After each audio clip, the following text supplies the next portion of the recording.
My hands trembled as I turned the key in the ignition, my heart still pounding so hard I could feel it in my throat. The lake house was supposed to be empty. Marcus wasn't supposed to be there until tomorrow. None of us were. That was the whole point of the surprise. I had left the hospital 2 hours early, lying to my supervisor about a family emergency.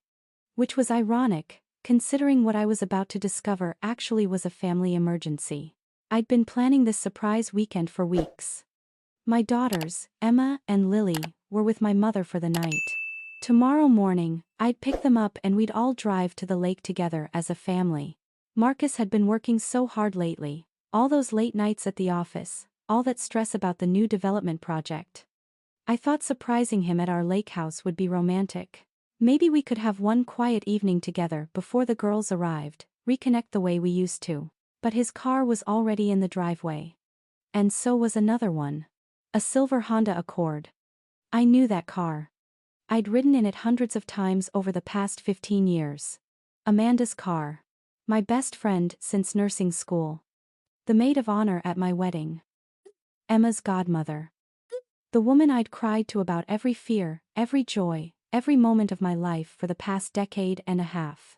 I sat in my own car, parked down the dirt road where they couldn't see it, and tried to find an innocent explanation. Maybe Marcus had invited her up to help with something. Maybe she was dropping something off. Maybe there was a perfectly reasonable explanation for why my husband and my best friend were alone together at our lake house when neither of them knew I was coming. But deep down, in that sick, hollow place in my stomach, I already knew. I got out of my car as quietly as I could, grateful for the gravel driveway I'd always complained about because it didn't make noise when you walked on the grass beside it. The sun was starting to set, casting everything in that golden hour light that usually made this place feel magical. Now it just felt surreal, like I was moving through a dream. Or a nightmare. I approached the house from the side, staying close to the trees. The living room window was partially open. I could hear voices inside. Laughing. I crept closer, my breath catching in my chest. The pediatric nurse in me recognized the symptoms. Elevated heart rate. Shallow breathing, cold sweat. I was going into shock. But I kept moving. God. I've missed this. Amanda's voice drifted through the window. Missed you. I know, baby. Just a little longer and we won't have to hide anymore. That was Marcus. My husband of 12 years. Calling my best friend baby. My legs gave out. I sat down hard in the dirt, my back against the rough wood siding of the house. I should leave. I should get up and walk away. But I couldn't move. You really think the plan will work? Amanda asked. Her voice had changed. Less playful, more serious. It has to. Everything's in place. The life insurance policy is huge, and with the accidental death clause, it doubles. We're talking almost $3 million. My blood went cold. But Marcus, I'm nervous. What if something goes wrong? Nothing will go wrong. We've been over this 100 times. Tomorrow, on the boat trip with Sarah and the girls, there'll be an accident. I'll be devastated, obviously. Tragic boating accident. The grieving husband. It happens all the time on these lakes. I couldn't breathe. I literally couldn't breathe. My chest felt like someone had placed a cement block on it. And no one will suspect anything? Amanda's voice was smaller now. Worried. Why would they? I'm her husband. You're her best friend. We'll both be there, both witnesses to the terrible accident. They'll feel sorry for us. Hell, they'll probably tell me what a strong man I am for being there for the girls after losing their mother. They were going to kill me. My husband and my best friend were planning to murder me. Tomorrow. On the boat. For insurance money. I pressed my hand over my mouth to keep from making a sound. Tears streamed down my face, hot and silent. I had to get out of here. I had to get help. I had to. When did you say she's getting here? Amanda asked. Not until tomorrow morning. She texted me she'd pick up the girls and they'd all be here by 10. That gives us all night. I heard footsteps inside. Movement. I crawled away from the window, staying low, moving as quickly and quietly as I could back toward my car. Every snap of a twig under my knee sounded like a gunshot in my ears. Every breath felt too loud. It took me 10 minutes to reach my car, though it felt like hours. I sat in the driver's seat, shaking so hard I couldn't get the key in the ignition at first. When I finally did, I started the engine and drove. I didn't know where I was going. I just drove. 45 minutes later, I pulled into a gas station off the highway. I was 2 towns over from the lake house, my face blotchy from crying, my hands still shaking. I pulled out my phone. My first instinct was to call Amanda. She was always the person I called when something went wrong. The irony made me laugh, a high, hysterical sound that scared even me. I needed help. Real help. I searched for the nearest police station. The detective who took my statement was a woman about my age named Patricia Rodriguez. She had kind eyes but a no-nonsense demeanor that made me feel, for the first time since I'd overheard that conversation, like someone was taking me seriously. "Mrs. Harper," she said, her pen poised over her notepad. "I need you to tell me everything you heard. Word for word if you can remember." I told her. All of it. The silver Honda, the voices through the window, the conversation about insurance money and accidents and boat trips. When I got to the part about them planning to kill me in front of my daughters, my voice broke. Detective Rodriguez reached across the table and handed me a tissue. "How old are your daughters?" 13 and 8, I whispered. "Emma's 13. Lily just turned 8 last month. We had a party at the lake house. Amanda was there. She gave Lily a stuffed elephant. Lily sleeps with it every night." "Okay." Detective Rodriguez's voice was steady, grounding. "Here's what we're going to do. First, you're not going anywhere near that lake house tomorrow. You're going to call your husband and tell him you and the girls are sick. Food poisoning. Something that makes it impossible to come up. But if I cancel, won't they suspect something?" "They might. But right now, your safety is the priority. We need time to build a case. What you overheard gives us probable cause, but we need evidence. We need to get a warrant for their phone records, their financial records. We need to build an airtight case before we make any moves." I nodded, feeling numb. "How long will that take?" "A few days. Maybe a week. I'm going to be honest with you, Sarah. This is serious. Conspiracy to commit murder, insurance fraud. If we can prove what you're telling me, they're both looking at significant prison time. But we have to do this right." Detective Rodriguez walked me through everything. She explained that I'd need to act normal, at least for a few days, while they gathered evidence. She told me to keep my daughters with my mother, to come up with an excuse for why they couldn't come home just yet. She told me to be careful, to watch my back, to not be alone with Marcus if I could help it. "Can you do that?" she asked. "Can you go home, face your husband, and pretend everything is normal while we investigate?" I thought about Emma and Lily. I thought about the fact that Marcus had been willing to kill me in front of them. I thought about how Amanda had held Lily at her baptism, how she'd been in the delivery room when Emma was born. "Yes," I said. "I can do that." The next 3 days were the longest of my life. I called Marcus from a hotel room that first night, my voice shaking as I told him that both girls had come down with food poisoning from something at my mother's house, that we wouldn't be able to make it to the lake. He'd sounded disappointed but understanding. Concerned, even. He played the part of the worried husband so perfectly that for a moment, just a moment, I wondered if I'd imagined the whole thing. But I hadn't. Detective Rodriguez called me the next morning with an update. They'd gotten a warrant for Marcus's financial records. He'd taken out the life insurance policy on me 6 months ago. $2 million with an accidental death clause that doubled it to $4 million. I hadn't known anything about it. He'd forged my signature. They also found communication between Marcus and Amanda going back 2 years. Emails, texts, phone records. The affair had been going on for that long. 2 years of lies. 2 years of my best friend coming to my house, playing with my daughters, sitting at my dinner table, all while sleeping with my husband behind my back. But what they found next was worse. There were searches on Marcus's laptop. How to stage a boating accident. Undetectable poisons that mimic drowning. How long does insurance investigation take? Can life insurance companies deny claims for suspicious death? He'd been planning this for months. Detective Rodriguez had a plan of her own. She wanted me to wear a wire. She wanted me to have a conversation with Marcus, to get him to talk about the insurance policy, about his plans. With my permission, they'd also tapped my phone. If Amanda called, if Marcus called, if anyone said anything incriminating, they'd have it on record. Are you sure you can do this? Detective Rodriguez asked me on day 3. We were sitting in an unmarked car outside the hospital where I worked. I need you to understand the risk. If Marcus suspects anything, if he thinks you know. He won't, I said. My voice sounded stronger than I felt. He thinks I'm stupid. He always has. He thinks I'm just a naive nurse who can barely balance a checkbook. He won't suspect a thing.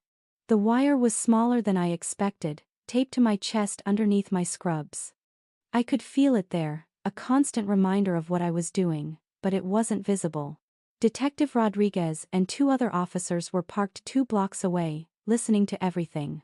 I'd told Marcus I was getting off work early, that my mother was keeping the girls for another night so we could have dinner together. He'd suggested our favorite Italian restaurant. How romantic. He was already seated when I arrived, looking handsome in the blue shirt I'd bought him for Christmas. He stood up when he saw me, kissed me on the cheek, pulled out my chair like a gentleman. You look tired, he said, concern in his voice. Is everything okay? Just a long week, I replied, picking up my menu so I didn't have to look at him. The girls being sick, work has been crazy. You know how it is. We ordered wine. We made small talk about his development project, about the hospital, about nothing and everything. And then, when the food arrived, I took a breath and dove in. Marcus, I need to talk to you about something. He looked up, a piece of pasta, halfway to his mouth. What's wrong? I was going through some papers the other day, organizing things for tax season, and I found some documents I didn't recognize. Something about a life insurance policy? I watched his face carefully. There was a flicker of something there. Surprise? Worry? But then it smoothed into a smile. Oh. That. Yeah, I meant to tell you about that. I took out a policy on both of us a few months ago. With the girls getting older, college coming up, I just thought it was the responsible thing to do. You know. In case something happens to either of us.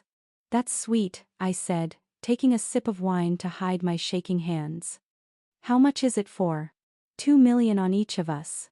I know it seems like a lot, but with inflation, college costs, the mortgage, I just wanted to make sure the girls would be taken care of if something happened. You understand, right? Of course. I forced a smile. It's just. I don't remember signing anything. His eyes narrowed, just slightly. You signed it at the house one night. You were exhausted from a double shift. You probably don't remember. You're probably right, I agreed. I've been so tired lately. You work too hard, he said, reaching across the table to take my hand. His touch made my skin crawl, but I didn't pull away. You should take some time off. Maybe we could do that lake trip next weekend instead. Just the 4 of us. Some quality family time. That sounds nice, I lied. His phone buzzed on the table. A text message. I couldn't see who it was from, but I saw his expression change as he read it. Everything okay? I asked. Yeah, just a work thing. I'm sorry, babe. I might need to step outside and make a quick call after dinner. No problem. He excused himself to the restroom. The moment he was gone, I pulled out my own phone. There was a text from Detective Rodriguez. We heard everything. You're doing great. Just get through dinner and get home safely. Marcus came back a few minutes later, more relaxed now. We finished our meal. He paid the check. We walked to our separate cars in the parking lot because I'd driven straight from the hospital. I love you, he said, pulling me into a hug.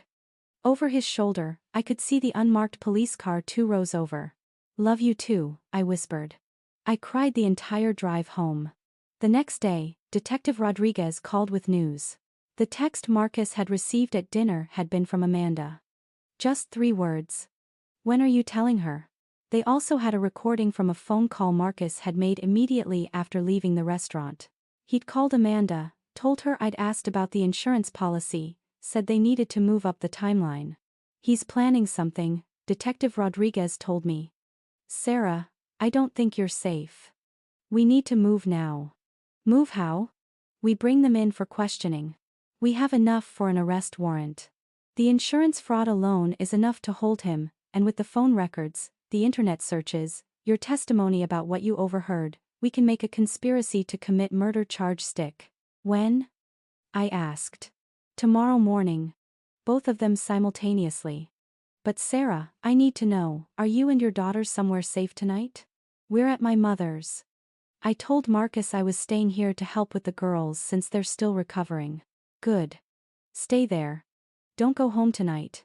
Don't go anywhere alone. And Sarah? Tomorrow is going to be hard. You need to prepare yourself for that.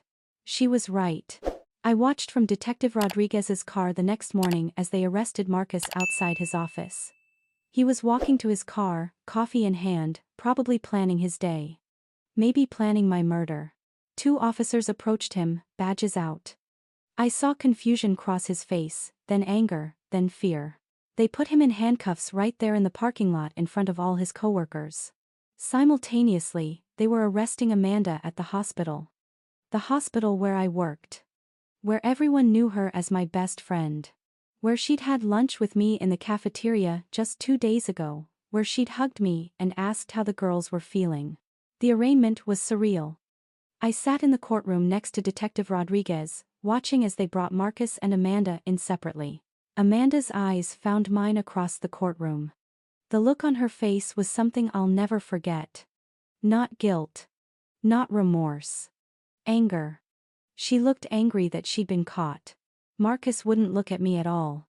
The charges were read out. Conspiracy to commit murder in the first degree. Insurance fraud. Identity fraud for forging my signature. The evidence was presented. The life insurance policy. The forged signature. The internet search history. The phone records showing 2 years of communication between Marcus and Amanda. The emails discussing the plan. And the recording. They played it in court. My voice on the wire, asking about the insurance policy. Marcus's voice, so calm, lying to my face about me signing those documents. And then his phone call afterward to Amanda, she knows something. We need to do this soon. Before she figures it out. I sat through all of it with my mother beside me, her hand gripping mine so tightly my fingers went numb. When they asked if I wanted to make a victim impact statement, I stood up on shaking legs. I trusted these people, I said, my voice breaking. Marcus was my husband. The father of my children. Amanda was my best friend for 15 years. She was supposed to be Emma's godmother. And they were going to kill me. In front of my daughters. They were going to make my children watch their mother die, and then comfort them afterward. What kind of people do that? I looked at Marcus then. He finally met my eyes.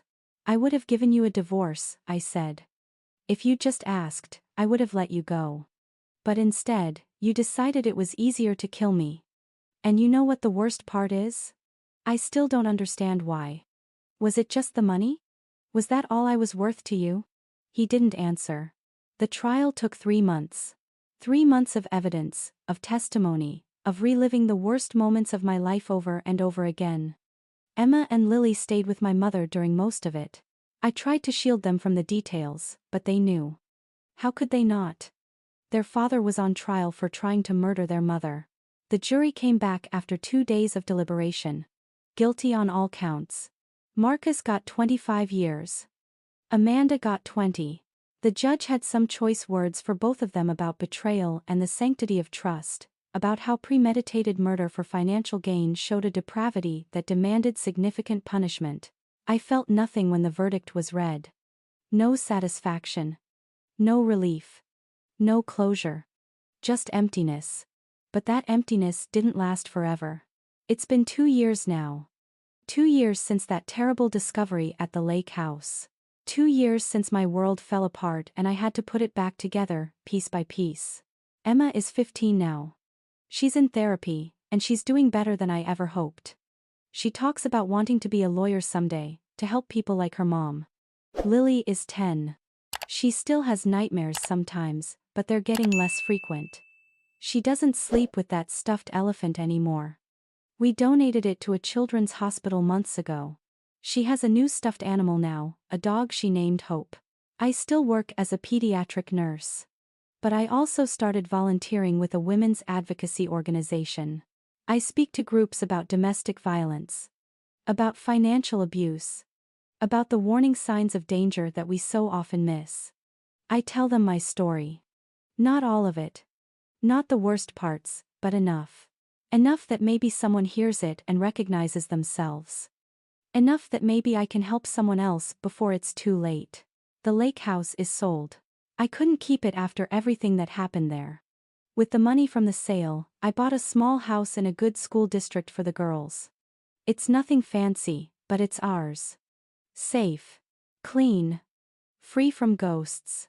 I went on a date last month. My first since everything happened. A guy from the hospital, actually. Another nurse. He knows my story, knows what happened. Everyone at the hospital knows. But he asked me to dinner anyway, told me he admired my strength. I said yes, and then panicked for 3 days before the actual date. It went fine. Just coffee, just conversation. He asked if he could see me again, I said maybe. Trust is hard now. It may always be hard. How do you trust people again when the 2 people you trusted most in the world tried to kill you? I don't have an answer to that yet. Maybe I never will. But I'm trying. That's something. Every day, I get up. I take care of my daughters. I go to work. I help people. I put one foot in front of the other and I keep moving forward because the alternative is letting them win. Letting Marcus and Amanda destroy, not just my life, but Emma's and Lily's futures too. And I refuse to let that happen. Sometimes, late at night, when the girls are asleep, I think about that moment outside the lake house. The moment I sat in the dirt listening to them plan my murder. I think about how close I came to not knowing. If I'd arrived just an hour later, after they'd gone to bed. If I'd called ahead to tell Marcus I was coming. If I'd taken a different route, and arrived in the morning like planned. I would be dead now. My daughters would have watched me die. And Marcus and Amanda would have gotten away with it, would have collected that $4 million, would have lived happily ever after on blood money while Emma and Lily grew up traumatized and motherless. But I did know. I heard them. And I survived. People ask me sometimes how I did it. How I went home and faced Marcus knowing what he was planning.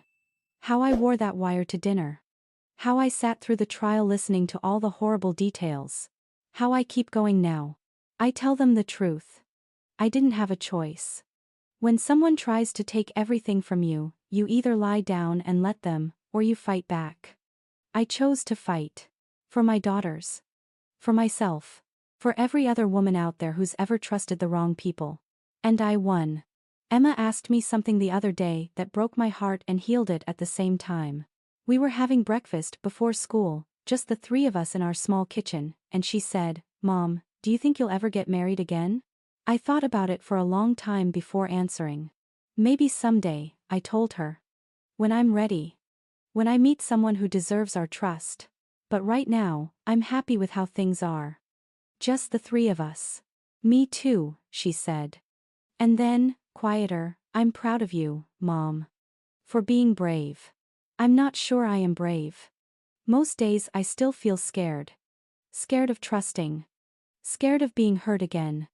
Scared that somewhere, somehow, I'll miss another warning sign and end up in danger again. But maybe that's what bravery is. Being scared and doing it anyway. Getting up every morning and choosing to live, to love, to trust, even when you know how badly it can hurt. Marcus and Amanda took a lot from me. My marriage, my best friend, my sense of safety, years of peace and happiness. But they didn't take everything. They didn't take my daughters. They didn't take my life. And they didn't take my will to keep going. I think about them sometimes, in prison. I wonder if they regret it. If they think about what they threw away for money. If Amanda thinks about 15 years of friendship destroyed. If Marcus thinks about his daughters growing up without him. I wonder if they blame each other, if they've turned on each other the way they turned on me. But mostly, I try not to think about them at all. Because they're in my past now. And I'm focused on my future. Emma wants to apply to Stanford when she graduates. Lily is learning piano. I'm taking a class on financial planning because I never want to be that naive about money again. We're taking a trip this summer, just the three of us. Not to a lake house. Maybe the beach. Somewhere new. Somewhere with no bad memories. Somewhere we can make good ones instead. People tell me I'm strong. That I'm resilient. That I'm an inspiration. I don't feel like any of those things most of the time. Most of the time I just feel like a woman who survived, who's doing her best to make sure her daughters grow up knowing they're loved and safe and strong. But maybe that's enough. Maybe survival is its own kind of victory. And maybe, just maybe, that's the best revenge of all.